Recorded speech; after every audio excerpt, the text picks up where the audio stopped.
మాసప్టాక్ శాంతినగర్లో మఫర్ comfort అపార్ట్మెంట్లో ప్రమాదవశాత్తు ఇరుక్కుపోయిన బాలుడు ఆర్ధవ్ మృతి చెందినట్లు వైద్యులు తెలిపారు.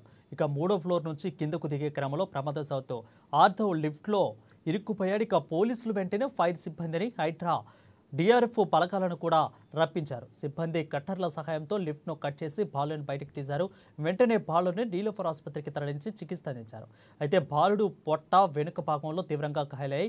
ఇక అతని కడుపు కూడా పూర్తిగా నలిగిపోవడంతో వైద్యులు ల్యాపరోటమీ సర్జరీ చేసి వెంటిలేటర్పై చికిత్స అందించారు. ఇక ఈ విధంగా అయినప్పటికీ కూడా పరిస్థితి విషమించడంతో బాలుడు మృతి చెందాడు. ఇక పిల్లాడి మృతదేహాన్ని ఉస్మానియా ఆసుపత్రికి తరలించారు. బాలుడు మృతితో కుటుంబంలో విషాద ఛాయలు అలుముకున్నాయి. It's very sad to inform. నిన్న లిఫ్ట్లో 2 గంటలకు ఇరుక్కున్న బాబు జస్ట్ ఒక పావు గంట క్రితం మేము డిక్లేర్ చేయడం జరిగింది. బేబీ చనిపోయింది.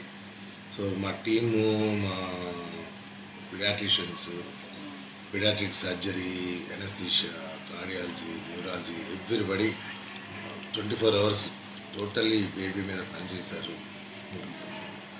ఆక్సిజన్ చాలా సేపు బేబీకి ఆక్సిజన్ అందకపోవడం వల్ల ఫిట్స్ వచ్చి ఆక్సిజన్ అందక వల్ల ఏమేమి నష్టం జరుగుతుందో అన్ని నష్టాలు జరిగిపోయినాయి.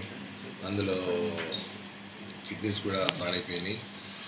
ఈ రోజుకైతే అన్ని ఆర్గాన్స్ కూడా పాడైపోయినాయి. సో అందుకోసం ఇప్పుడే డెత్ డిక్లేర్ చేసినాము. We are sorry to inform that. And it is a medical legal case కాబట్టి ఫార్మాలిటీగా మేము ఉస్మానియా జనరల్ హాస్పిటల్కి పంపిస్తున్నాం. ఫారెన్సిక్ డిపార్ట్మెంట్ వాళ్ళు ఫర్దర్ చూస్తారు ఏమైనా దొరుకుతుందేమో అని. So this is what is going to happen.